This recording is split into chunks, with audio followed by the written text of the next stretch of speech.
everything the left doesn't like is racist.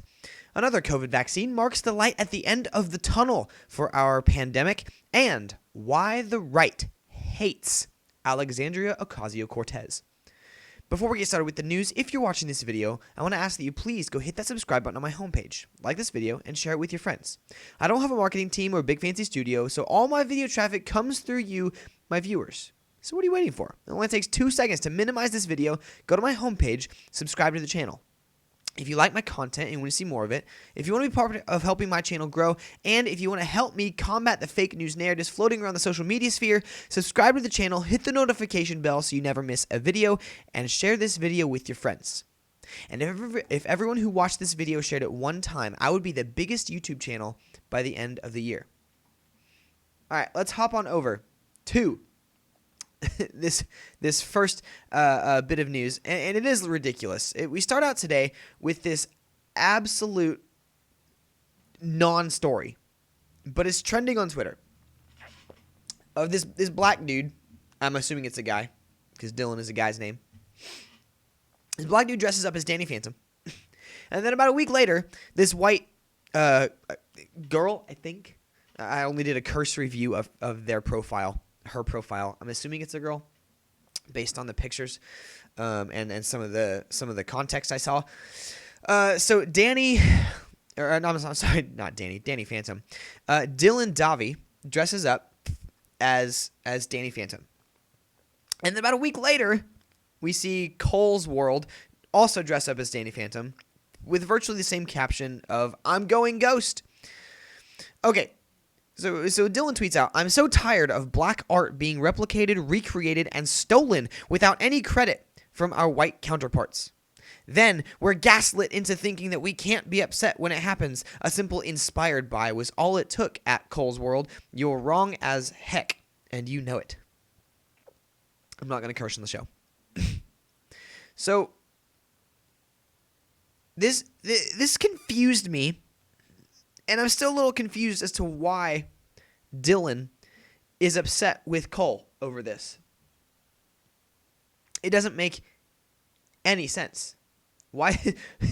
So it's okay for a black person to dress up as a white character, but it's not okay for a white person to dress up as a white character if a black person does it first. And not even first, just like recently. That doesn't make any sense. Can someone please, in the comment section of this video, explain to me the backwards logic that this crazy person has?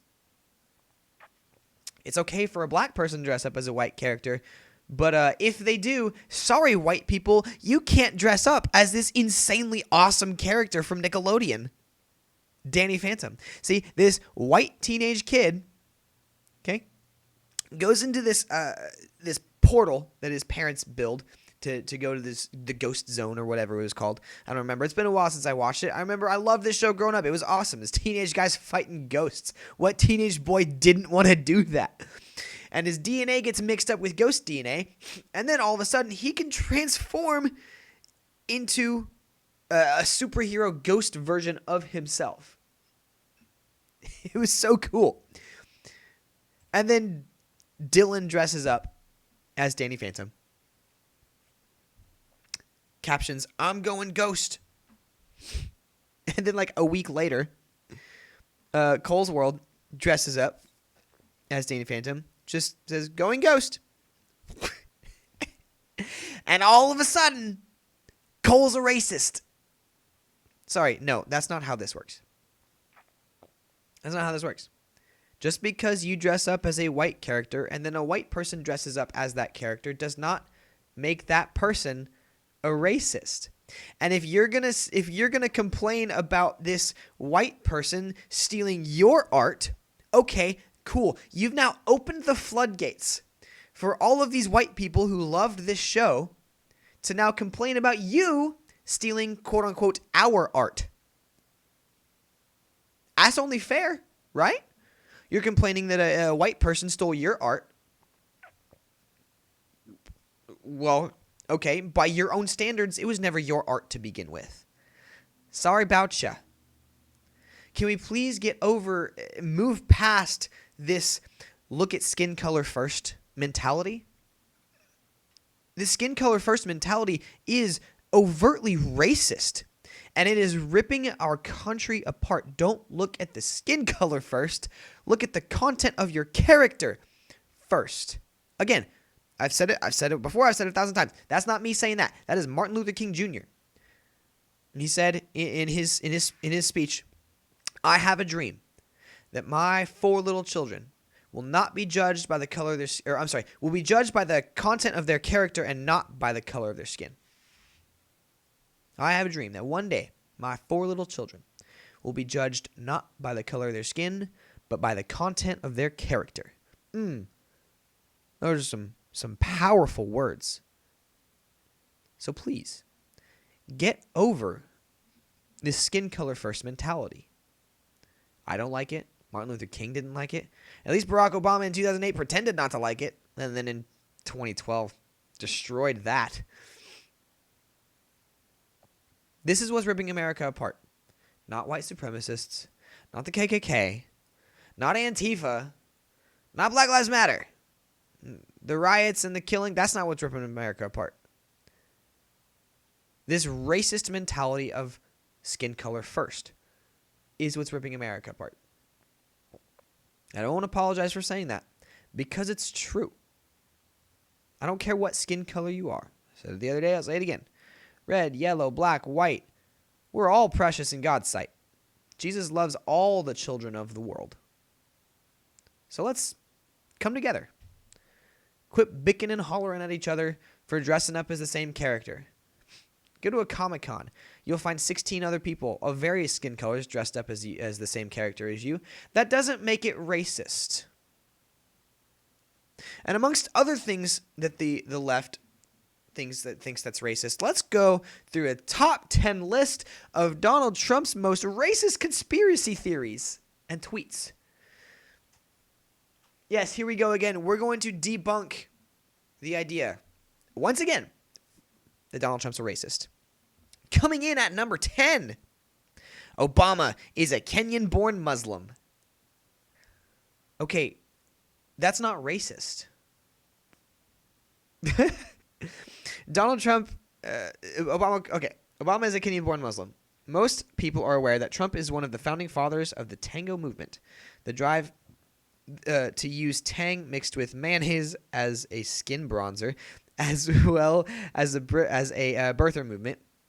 According to Trump Twitter archives, Trump has tweeted or shared tweets about Obama's birth certificates at least 22 times and has tied Obama with Islam another 68 times. Okay, so far, sounds like there's a lot of evidence tying Obama to the Muslims Islam in the Middle East. That's not racist. Sorry. Although it merged into various kooky conspiracies, including the insinuating that Obama killed the official who verified his birth certificate, it all began in 2012 with these 2 tweets. Let's take a closer look at that birth certificate. Barack Obama was described in 2003 as being born in Kenya. So let's open up this tweet, and then we'll open up this article. WND. So, screenshot of Distel and Goderich author bios, page 2003, from Wayback Machine.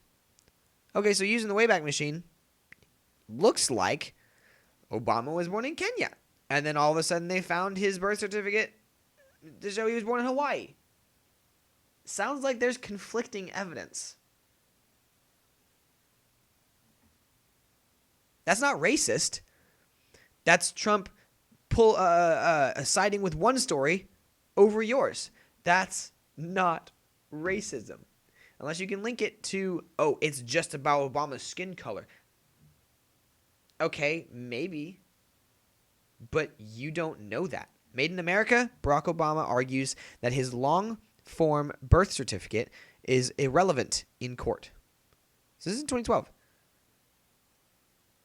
Sounds like there's a lot of evidence saying that Obama wasn't born in America. There's some saying there was, some saying he wasn't. Okay, that's Trump choosing a side. That's not racist, as you claim. Sorry about you. Hillary Clinton's star, number 9. In July 2016, during the heat of the presidential campaign, Trump tweeted an image of Hillary Clinton over a pile of money with the Jewish Star of David superimposed on the image, conjuring up an anti-Semitic stereotype that appealed to the thousands of his followers who liked the photo. Okay, this is just ridiculous, because this image was likely made in something like Microsoft Word, and this star is one of the basic shapes. Okay, this is very clip art-esque, this image right here. And so it probably just had some basic clip arts. In fact, let's go take a look at the Star of David. Okay, 1, 2, 3, 4, 5, 6, 7, 8, 9, 10, 11, 12, 13, 14, 15, 16, 17, 18, 19, 20, 21. Oh, there's a full one. 22, 23, 24, 25, 26, 27, 28, 29, 30, 31, 32, 33, 34, 35, 36, 37, 38, 39, 40, 41. Okay, so of the 42 Stars of David that can fit on this screen before I scroll up and down, 1 is filled in. Let's just scroll. Oh, there's another one. It's the same one.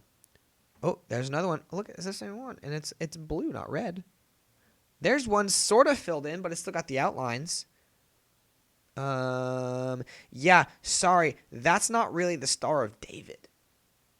That's just a basic clip art shape of like 6 triangles. And then the center, what is that? Pentagon? 6 sides, whatever it's called, filled in. That's, sorry. That's not this crazy move to paint Donald Trump as a racist has gone into the conspiracy theory realm. And we'll get there later as we get more and more down the list. We'll see. It's going down rabbit holes of conspiracy theories. Sorry, no, this isn't anti-Semitic. If this is anti-Semitic, okay, then you really need to take a closer look at people in your own caucus, like Alexandria Ocasio-Cortez, Rashida Tlaib, and Ilhan Omar, who have repeatedly tweeted out things that are overtly anti-Semitic, like, what was it? The Benjamins, they're in it for the Benjamins or whatever. And tweeting out that the Jews control the world. Literally, Ilhan Omar literally tweeted that.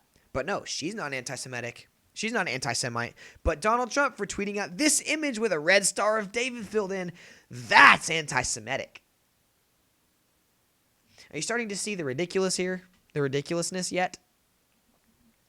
He quickly deleted the tweet and replaced it with another image, but not before savvy internet sleuths tracked down the original image and, to an anti-Semitic account that was also soon closed. Yeah, okay, whatever. Most corrupt candidate ever. Fact check true. Number 8, the Islamophobic Videos series. In November 2017, Trump tweeted 3 successive videos warning America of the danger of Muslims. Okay, they've already, in the first sentence, they've already painted this as, this is already false. They've already painted this as out of context. The clips were from the far-right white nationalist group Britain First. The videos featured Muslims allegedly pushing a man off a building in Egypt, Muslims attacking a white Dutch boy, not the paint, a person, and Muslims destroying a statue of the Virgin Mary. Okay, none of this is alleged because it actually happened. It's on video. Excuse me. It's on video. Allegedly. Get that out of here. We watched it on do it. We watched it on video. We watched them do it on video. But who are you going to believe? Me? Your trusted media source? Or your own lying eyes? Don't believe the video. The video was doctored. It was only allegedly.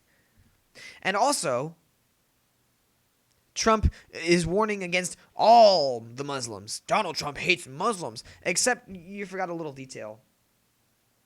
No, Donald Trump wasn't trying to, quote-unquote, warn against Muslims. He's trying to prevent 9/11 attacks by warning against Islamist extremists. Muslim extremists. Sorry. No, you don't get to say Donald Trump's a racist and these videos are Islamophobic. Can we please get over this skin color first mentality? Number 7. He could have won the popular vote if it wasn't for those meddling illegal immigrant voters. Trump still can't accept the fact that more people voted for Hillary Clinton than a dim-witted dullard and his Jesus-freak sidekick. So instead of admitting that the fainting old lady kicked his butt, he spread the rumor that he would have won if not for the 3 million illegal voters no one seems to have seen except for him, one pro-golfer and the people in Reddit's alt-right room at 3 a.m. Okay, no, there's actually quite a bit of evidence that there was a lot of illegal votes in the 2016 election. There was a study done in Alabama, I think it was, or Arkansas, something like that, where they went in and looked at how many illegal votes were done in one county, and then they extrapolated that out to other states like California, New York, some very liberal states that are more likely to have illegal citizens vote. And what it actually came up with was like 4 million votes. So there is some evidence of this. Don't say that it's a baseless claim when there is clearly evidence. Again, evidence just means there is something indicating that something happened. That's all it means. That's not saying irrefutable proof. That's saying there's a little bit of evidence to it. So don't say it's a baseless claim when it's not. Number 6. But what about Chicago? No list of white nationalist conspiracies would be complete without the inclusion of the phrase, but what about Chicago? No matter what atrocities white people commit, for people who have a camouflage section in their closet, it can never compare to the lawlessness and violence of Chicago streets. Okay, I love what they do here. They paint everyone that has a camouflage section in their closet as a brutal racist.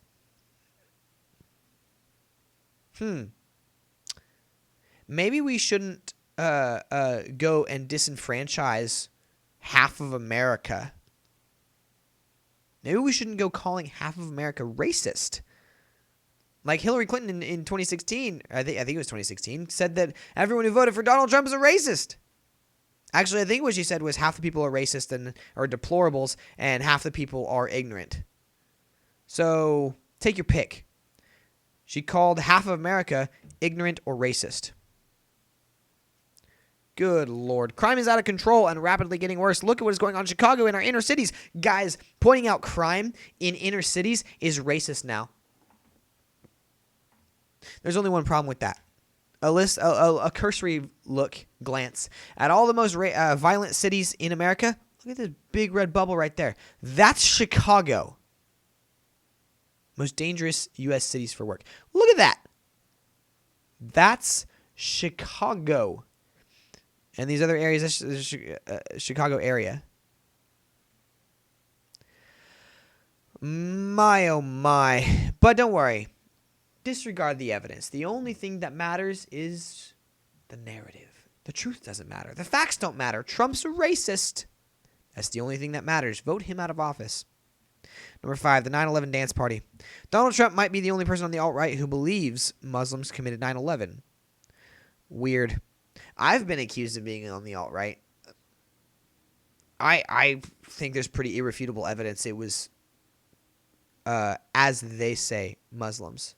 Islamic extremists. Because I don't want to paint these the people who flew planes into buildings with... I don't want to group them together with some of my very close Muslim friends. I know a lot of Muslims. They're pretty cool people. I know some Muslims that voted for Trump. I know some Muslims that voted for Biden. I know some Muslims that voted for Joe Jorgensen. And so I'm not going to all paint them all in one group because that's just ignorant. And putting them all in one group is pretty racist. While his cohorts argue about whether it was the Jews, Halliburton, the Illuminati, or George W. Bush, Trump has repeatedly claimed to have witnessed a Muslim celebration from the roof of his building in New Jersey on 9/11. Only one problem. When Trump tweeted these things, he wasn't making the claim himself. he quoted someone else, and then he tweeted out a link. So he didn't really even make the claim to see them. Yikes.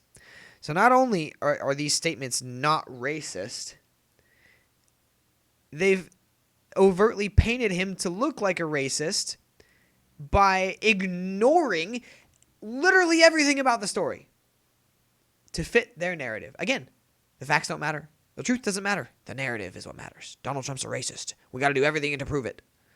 Yikes. The MS-13 infestation. Number 4. Net immigration, both legal and undocumented, has been at or below zero for years. Immigrants are less likely to commit a crime than any other group in the U.S.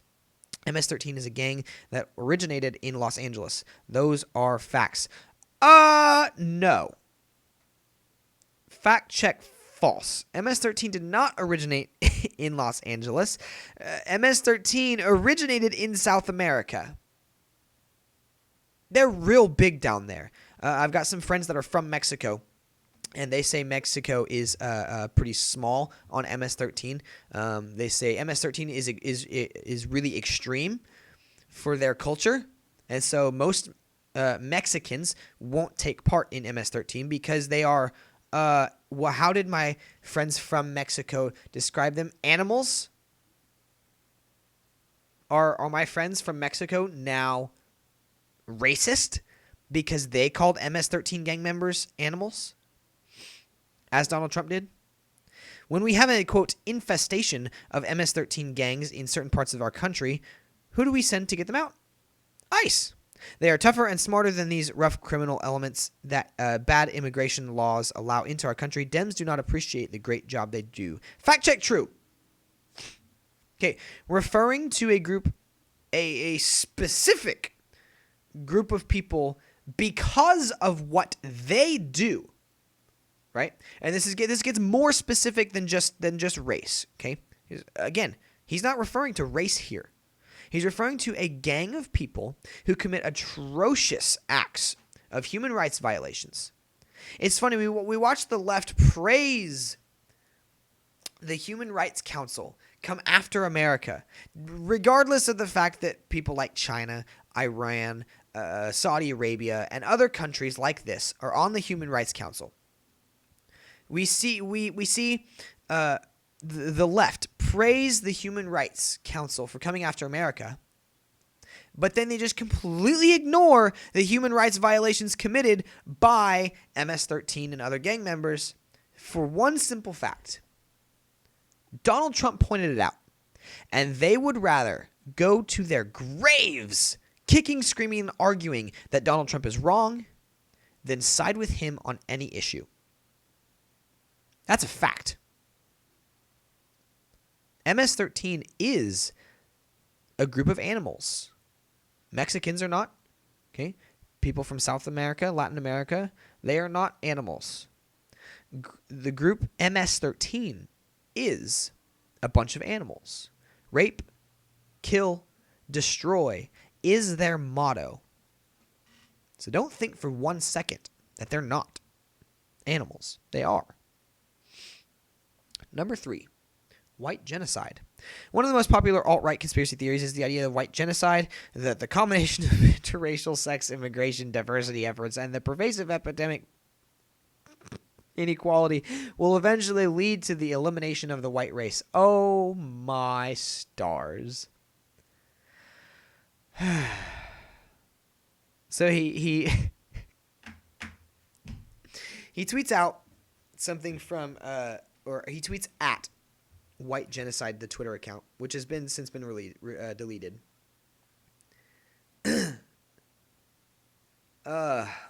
Poor Jeb. I could have sworn I saw him outside Trump Tower the other day.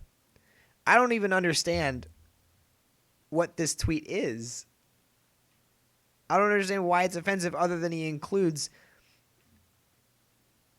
this account in the tweet. So we're just going to ignore that one. It's just ridiculous on its face. Okay, number 2, white and black genocide. Okay, he tweeted out crime statistics. From San Francisco. From the Crime Statistic Bureau of San Francisco. Okay? That's not racist. That's... Sorry. Like, what about this is racist? You can complain that it's wrong and that the data is wrong. Okay, sure, fine. But that doesn't make it racist. But here they are arguing, if you're keeping score at home, that's a thug. But what about black on black crime? A white genocide and fake news all in one tweet. Okay, I'm sorry. This picture of this thug, as the author of the writer of this article calls him, that picture is not inherently racist. We all know what that is immediately. That is a gang member. Okay? What else? What about black on black crime? Okay, citing black on black crime is not racist. It's not. It is one of the greatest sources of crime in our country. If you want to get rid of it, you don't tell people that citing it is racist. You police the crime. The violent crime, I should say. Or the victim crime. Victimless crimes don't exist. Okay. And last but not least, number 1, Trump's greatest dog whistle, the number 14. Hitler had the title of his manifesto had 14 words, and Trump's his border document was title had 14 words. Oh my goodness, Donald Trump is Hitler.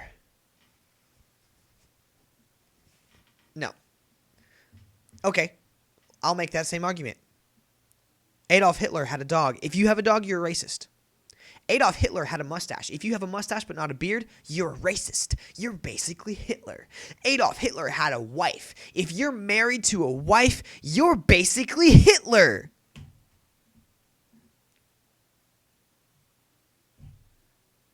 I can't even.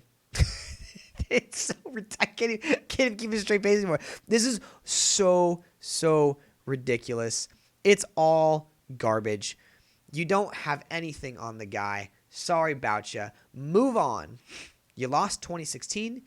Get over it. It's been 4 years. Quit trying to paint Donald Trump as a racist. No one's buying it anymore.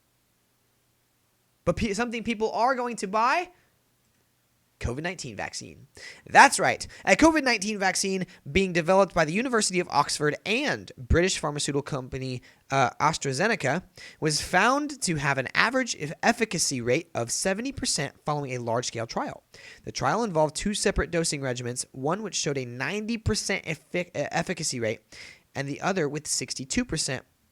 Professor Andrew Pollard, director of the Oxford Vaccine Group and chief investigator of the Oxford vaccine trial, said the results show that we have an effective vaccine that will save many lives.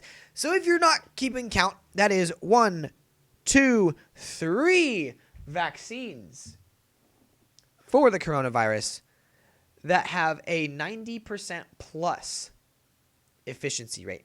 We got one at 90, we got another one at like 91, and then we got one at 95. My, oh my, there is a light at the end of the tunnel after all.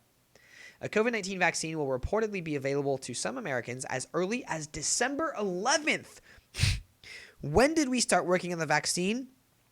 Not January. Not February. Not even March. April is when we started working on the vaccine. So April, May, June, July, August, September, October, November, December. 9 months is how long it took the United States to develop 2 vaccines and Australia and Britain to create 1 vaccine. Oh my Lord. I love technological advancements. The Huffington Post reports that pharmaceutical company Pfizer filed its application with the FDA to request approval for emergency use of its vaccine with early data revealing that the treatment is 95% effective.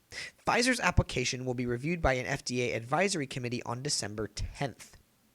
So if it gets approved, it's it's going to get widespread quick. Our plan is to be able to ship vaccines to the immunization sites within 24 hours of the approval. Monsef Slaoui, the chief scientist advisor for Trump's Operation Warp Speed, told CNN. He continued, so I would expect that maybe on day 2 after approval, on the 11th or the 12th of December, hopefully the first people will be immunized across the United States. Whew, that's quick. That's coming up quick. So for those of you who aren't keeping count, let me pull up my calendar right here. We're on November 23rd. November 30th. December 7th. So that's 1, 2 and a half. Almost 3, not even 3 weeks out. And we're going to get a vaccine. The vaccine will first be made available to frontline healthcare workers and emergency responders, then to at-risk groups like the elderly. Slaoui said the White House plan is to inoculate 20 million people in December and then as many as 30 million each following month. It's likely that children won't receive the treatment until mid-2021. Well, yeah, that makes sense. They're the least vulnerable. Inoculate and immunize the most vulnerable people first, and then move on to the lesser vulnerable populations. The 95% efficacy rate means around 70% of the population needs to be vaccinated for the immunity to work. That is likely to happen somewhere in the month of May, or something like that, based on our plans. This is assuming that everyone across the United States wants to get the virus, wants to get the vaccine. Okay, well, there's a couple of problems with that. One, Republicans are like, there's some new conspiracy theories coming out saying, no, there's stem cells in the virus, in the vaccine. I can't get it. Aborted babies are in there. No, I can't get the vaccine. It's included edited DNA strands. Okay, so does every other vaccine in the world. Doesn't prevent you from getting a flu vaccine. There are some people that does. I know.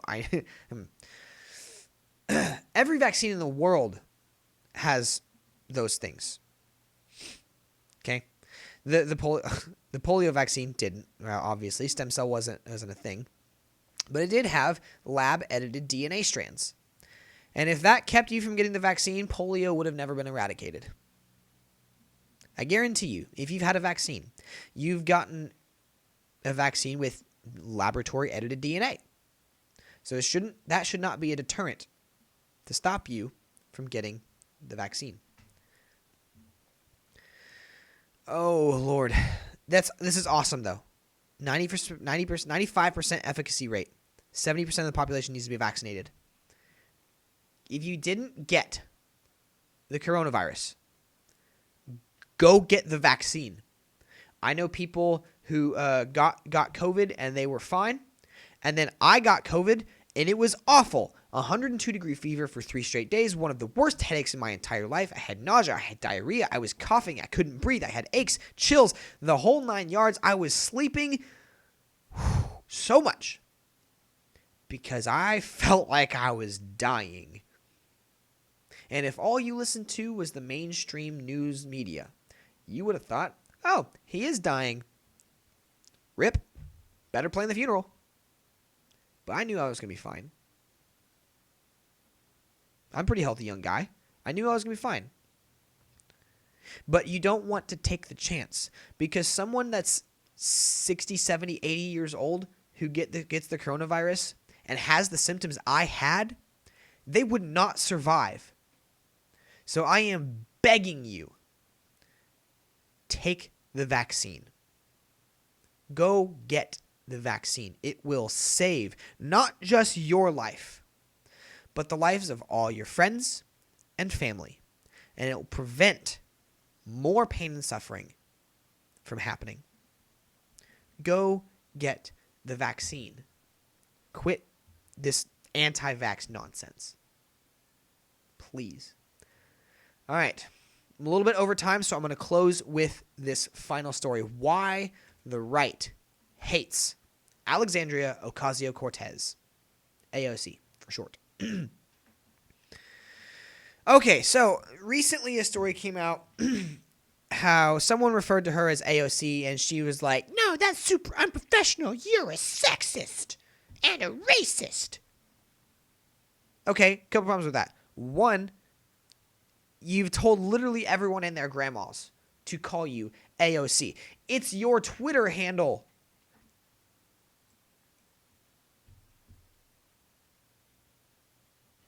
What do you want to do? Everyone's been calling you AOC for literally years at this point, and only now do you say, "No, you can't call me AOC. That's racist. That's sexist." Okay, not everything that you don't like is racist or sexist. I went through this at the beginning. Just because you don't like it doesn't mean it's sexist or racist. Get over it. Okay, so that's number one. Everything she doesn't like is racist and sexist. Number two, this Kyle Rittenhouse story. She tweeted out, "People who argue that dramatic changes to policing, including budgetary ones, will mean violent people will be let out of jail to roam free. Rarely ever acknowledge that's actually the current system we have today for the privileged." Okay. Number one problem with that. This dude's not privileged. His parents crowdfunded this $2 million bail. You think they were able to pay for that just out of pocket? No. His mom literally crowdfunded that. Started a GoFundMe or something like that. Whatever. And then she tweets out, "Does anyone believe Rittenhouse would be released if he were Muslim and did the same thing in a different context? For people who say systemic racism doesn't exist, this is what it looks like. Protection of a white supremacy baked deep into our carceral system. Law and disorder." Oh my gosh. She's a moron. You can't argue that changing the context would result in a different outcome when the whole story is about the context of the shooting. The entire story is the context. No, he should not have been there. Yes, his gun was purchased illegally because he was under 18 years old. Yes, he carried it across a state line as a minor, which is also illegal. And then he got attacked, and so he defended himself. Okay, so I'm going to play your game, AOC. If the context were different, if he were 18 years old, owned the firearm illegally, I would be calling this man a hero. But the context's not different, therefore he's not a hero. And he should not be charged for murder when the killings and the blowing off of 90% of that man's bicep was self-defense. The worst charge you can get away with charging Kyle Rittenhouse, this young man, is involuntary manslaughter at the absolute worst. Clearly, in every single video we saw from this interaction, this craziness that happened in Kenosha, Wisconsin, that was self-defense. Go watch the videos. Don't take my word for it. Go do your own research. Don't listen to what anyone else has to tell you. Go watch the videos. Something else. Let's see. What else has she tweeted out that is absolutely insane? She tweeted out this story. Trump tries to subvert the election, inviting Michigan GOP lawmakers to the White House. Okay, one problem with that. There's zero evidence that he tried to subvert the election. He was inviting them. The purpose for this meeting was for coronavirus relief. That's what that's the official message. Let's see. "I have time today because I'm sick and tired of seeing powerful people with both hands in the cookie jar turn around and tell people there's nothing in there for them or our country's future. It's rank hypocrisy and corruption, incompetence at best. We shouldn't tolerate it." Okay, one of the great things that the right hates, Republicans, Democrats, libertarians, moderates, okay? One of the great many things that people hate about Alexandria Ocasio-Cortez is that she is utterly unself-aware. She is not self-aware at all. All of these things that she complains about other people is also true about herself. This is true about Barack Obama as well. This is why the right hates Barack Obama. Okay? The things that they complain about other people are true about themselves. So hop on over to this Federalist Papers. AOC faces intense ethics complaint over her illegal use of social media. Could she lose her seat in Congress? She's in trouble again. This time, this is from 2019, so it's a little old. Instead of facing intense scrutiny over illegal campaign contributions to her boyfriend, the 29-year-old socialist is accused of violating health ethics rules involving her use of social media. So she's really going to sit here and complain about rank hypocrisy and corruption while she's got several ethics complaints out against her. She is one of the most self-unaware members of Congress to ever exist. She's up there with Nancy Pelosi and Rashida Tlaib and Ilhan Omar. And no, I'm not just picking these congresswomen out because they're women. I'm picking them out because they're a bunch of morons. They're gaggling buffoons. Vote them out. I'm going to end with that. I'll be back tomorrow. Don't burn the country down while I'm gone.